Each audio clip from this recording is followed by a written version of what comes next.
Everyone, Joe here from ActionX. Welcome to What's on the Tube, ActionX's premiere show where we talk about all things television, which is normally reviewing shows on an episode by episode basis, shows by season basis, quick impressions, or burst impressions. Today we have a quick impression for you, which for the next 20 minutes or so, let's give it there. There's no timer or anything. I'm just going to hope it's 20 minutes. This is like the first time I'm actually timing myself because the whole point of quick impressions is you come in and you come out. Basically, I have 20 minutes to convince you why regular show in this week's episode for quick impressions is worthy of your time. So with that being said, let's get down to it. Right away, first baseline, is regular show worth the binge? Meaning, is it worth sitting through over 200 episodes of an 11-minute animated show? I'm going to say, yeah, it is. It's basically like every cartoon. The premiere episodes are just so strong and they'll hook you in so well. And the thing I'll give regular show, and also another thing you should know about quick impression, is that on this segment we do not spoil anything beyond episode 1.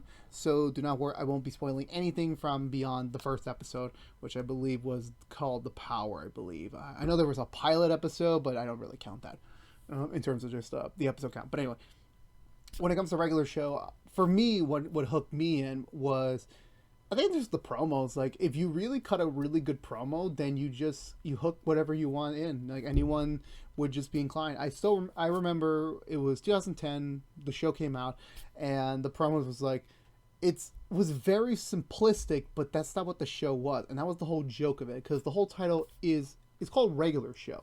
But in reality, it's the furthest thing from it. Even the promo said it's anything but a regular show, because it's not. Like, literally anything that you think could happen has happened on the show, and it's all because of the weird mind of J.G. Quinton, or J.Q. Quinton. I think it's J.G. He and also he voices the main character, Mordecai, and as well as the his other compatriot, Rigby.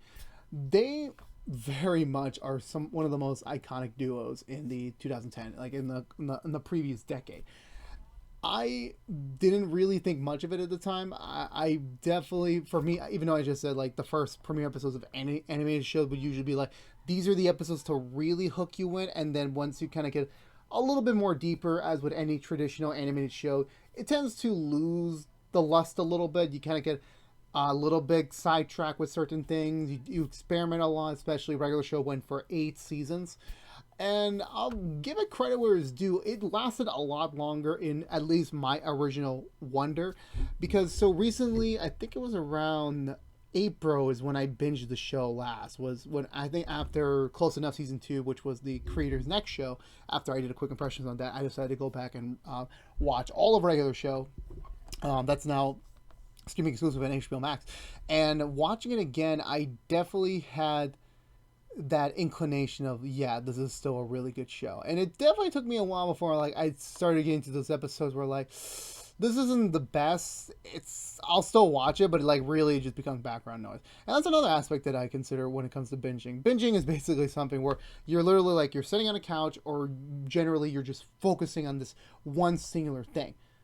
For me, when it comes to regular show, like, there's a point, I will admit this, and again, you can apply this to any animated show. There's just a point where you look down, you're looking at it, and you're just, I'm gonna turn away and do something else. Like, I'm still interested in it, but I'm not really gonna put 100% of my focus in anymore. There are moments like that, but I will give regular show credit that it took a lot longer than I was expecting to get there, because they did something different for an animated show, and this could be just where things were back in the start of 2010, where for me personally, I found it to be more of like the growth of serialization in cartoons. I think between the 2010 to even as late as 2013, that time period is when cartoons started to get a little bit more like, we can start telling a serialized story in this world. We can do that, because normally when it comes to anime shows, you really tend to like not see like a continuing story. Like, every episode is kind of like standalone. Like, you don't, so that networks can just air them out of order. The only case I remember when I was a kid that was Codename Kids Next Door.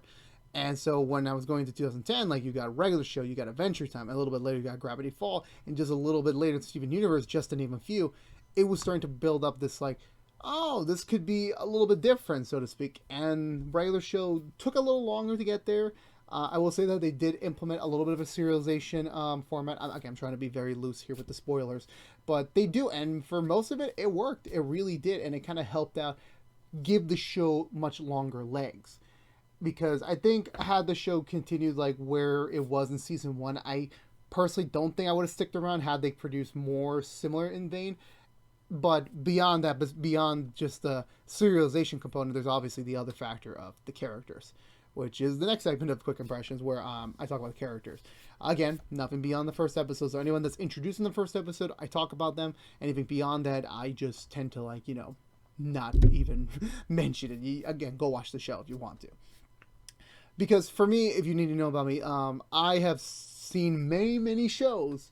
Some shows that have gotten really bad, but the characters were the ones that continue to make me believe in the show and make me watch it because I just want to see their stories. Because sometimes a character story could be different from the main story. And, sometimes you just like, oh, I'd rather watch how the character's going to do it than watch the main story. Very rarely does the main story become so big that's like, oh, it's an amazing story, but the characters suck. For me, it's very rare to find movies or shows beyond for that in that specific realm. Normally, for example, I'll admit this: I watched Powerless back in 2017.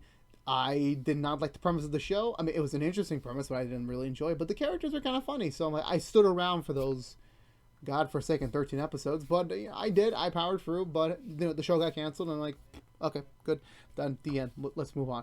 So when it comes to regular show, definitely from the ground up, like these characters are just so likable, and you want to see more of them, and you get to like really like everyone is different and everyone stands out in their own way. And this is like probably the most dysfunctional group that absolutely would probably somehow never run a park together, but they do, and it just works. And also, yeah, the park. Also, yeah, I forgot to mention the regular show takes place in a. I don't know if they call it a national park or a city park. I think it's a city park. It's a city-owned park, kind of like Parks and Rec, something like that. But for the first time, like I've never noticed this. I haven't done research, but they actually have a house on site, so any employee that wants to live on the premises, they could. They just like lose a lot of their pay because like you got to cut off rent and utilities and such like that, since that's included. And that was kind of the whole hook of the show, is how when Mordecai and Rigby discovered there's a job there, it's like, hey, free rent, free food, well, free limited food, free utility, that sort of thing, but they get paid shit. But they're like, hey, we have literally no experience anywhere else, so let's take it. But honestly, for me, it's like, nah, I need more money. Like, if I was to live in that place, I'm like, I need to buy stuff. I cannot live off this. There's a minor spoiler, but like a little bit later on, season one, we actually get to see how much they make. It's around like $30 a week, and I'm like, that sounds like an allowance than like a paycheck. Like, I know they're saving hundreds on rent.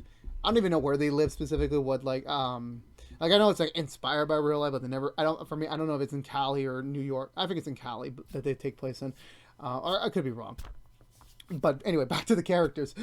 So our main two protagonists, Mordecai and Rigby, definitely plays off like a standard duo. Like, you got one. They're both goofballs. They're both like slackers, but like, and obviously they use that word in the show. But you see their elements, like components. Like, Mordecai's actually the one, like, if you separate him from Rigby, it's like, it's the traditional, like, one's the troublemaker, one's like the one who's like barely doing anything, the other one's kind of like, okay, he can really be like a really good person. He could be a really good asset to like any sort of career field if he focuses his mind on it. The problem is Rigby, he always puts him down on it. But it's just the childish nature of like, and I think they're my age. Like, I'm their age of when they started the show, I believe so. I think they were 20. Oh, I'm 23 right now, so I'm guesstimating over here.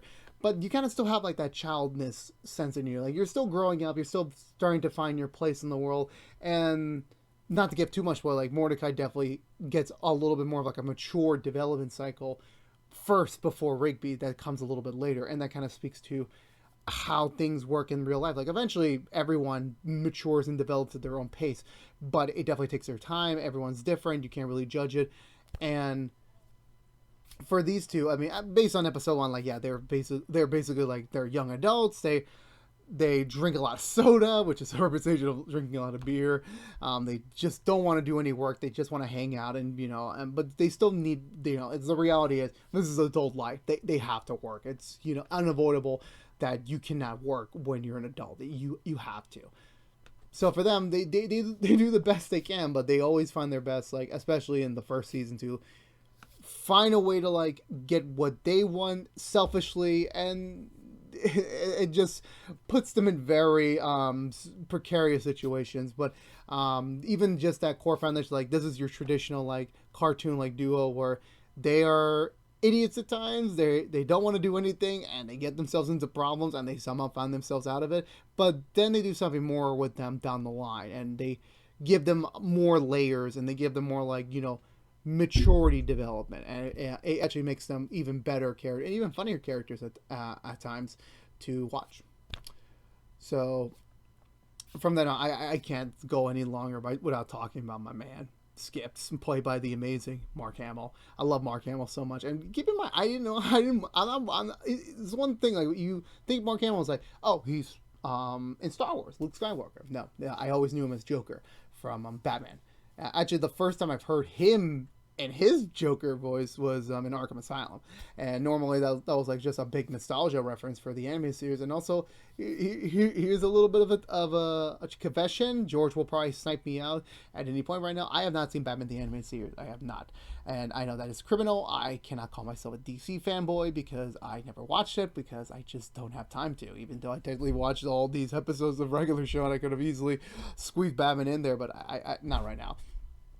But besides the point, like I've always known him as a Joker. So like that game came out in 09 and regular show came out in 2010. So going to the next year, and I heard his voice, and I'm like, oh my god, this is like the same. Like you get like a little bit of like the resonance of the voice. It's not obviously the Joker voice. It's definitely a different voice, but you hear the Mark Hamill. You just hear him, and it's just Skips is I think he just is.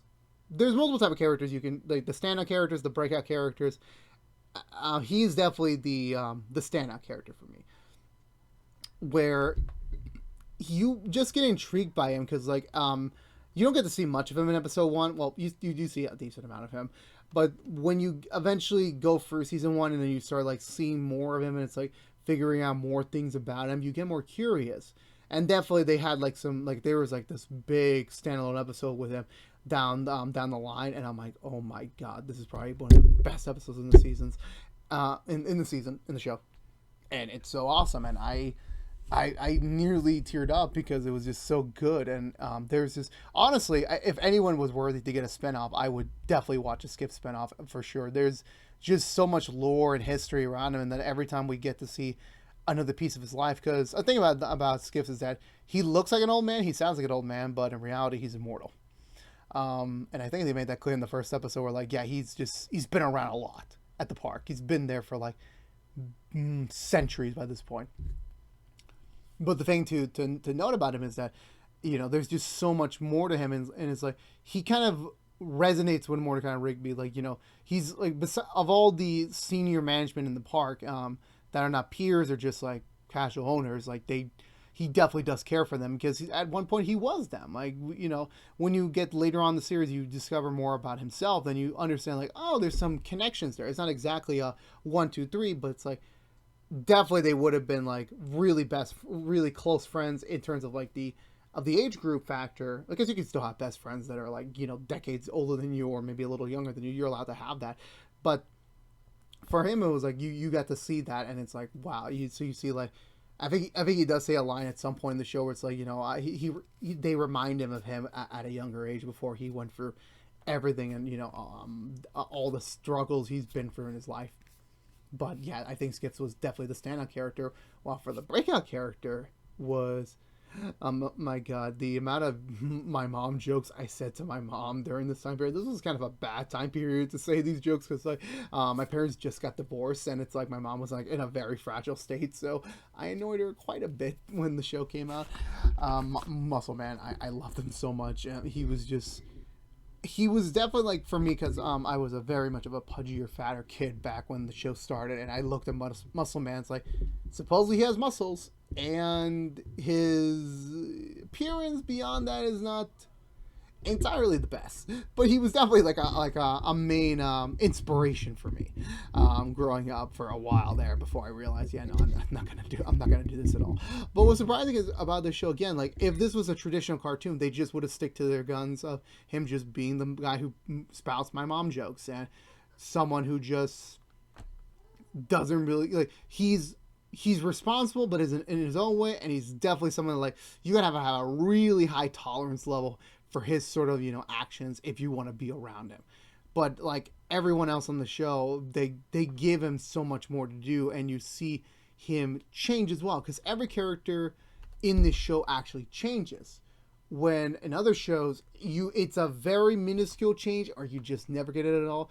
Regular show definitely gives them options and room to grow and for a long while like there was just so many Muscle Man specific stories and it made him much of a better person down the line. Like no matter what, like I always say, like he's kind of the primary example. Like you never change your core, but you're gonna change as a person. But the core of yourself, like who you are, as you identify, will always be there. And definitely, he was the primary example.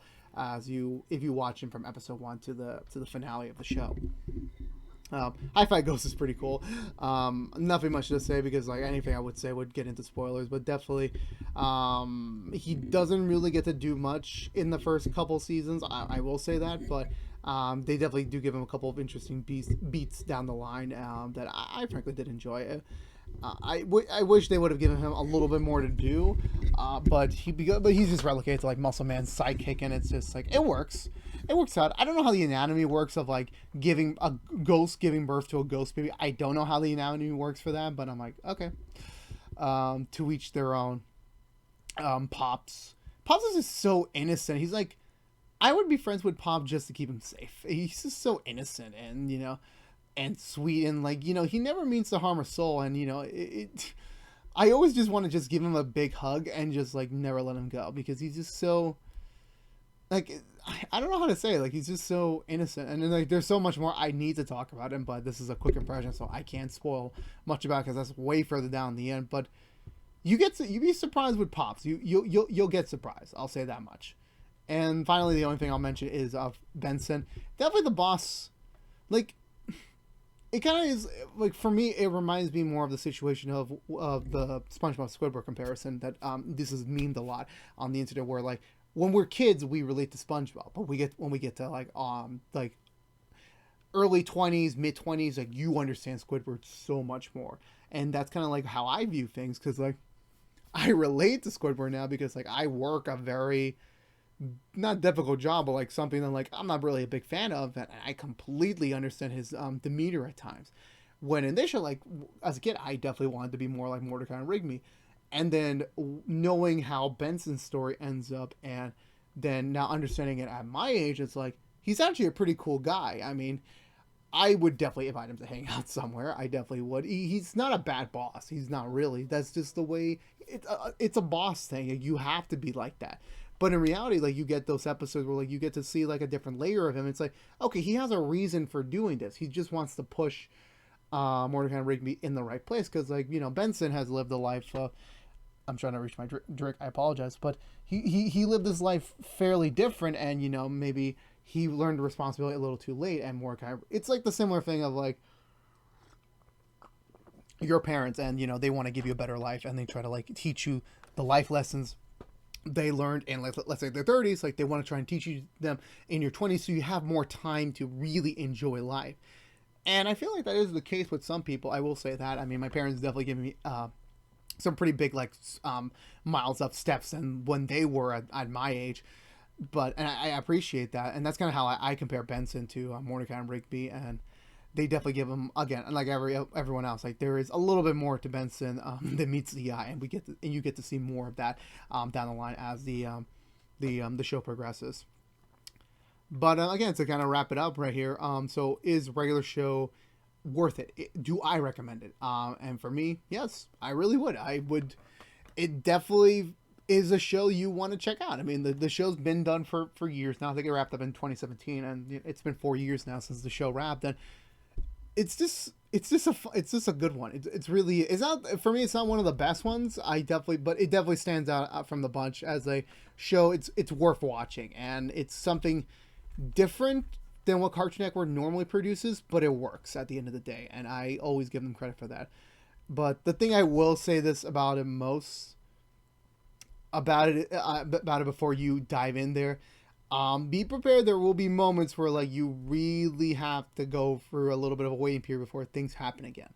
Especially once you start hitting those serialization factors, definitely those are gonna like affect you. And I definitely this time around, I gave some of the ones I didn't like the most a little another chance, and most of the times I was actually impressed with like how much I liked them more the first time around. So I will say that much.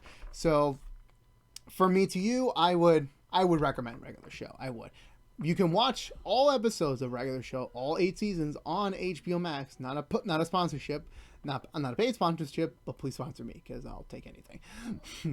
But again, yeah. So there you go. You can go watch it on HBO Max right now. Of course, if you know me a little bit extra, I do collect DVDs. Sadly, there's no complete series collection for that yet, so I'm gonna keep my mouth shut on that. But if you already have watched Regular Show, let me know in the comments below. What did you think of Regular Show? Whether you've watched it when we were kids, or when you watched it when it was live, or if you just recently binged it.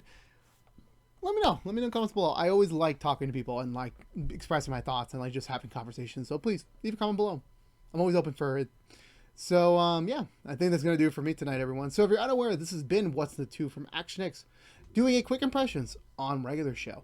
If you want to know what we're doing normally on What's in the Tube, besides these one-off quick impressions, or maybe sometimes first impressions, we currently do on a episode-by-episode basis, High School Musical, the series, for season 2 episode reviews each and every Saturday mornings after a brand new episode on Fridays on Disney+. However, normally on this time slot, because we have a time slot on Fridays for What's in the Tube, normally we would do Walker episode reviews for that time slot after a brand new episode on Thursday nights on the CW, or free the next day on the CW app. But Walker's at a bit of like I don't want to be rude, like a really bad scheduling period where like you get some episodes and we go on long breaks and then we come back and we kind of do the same thing over and over again.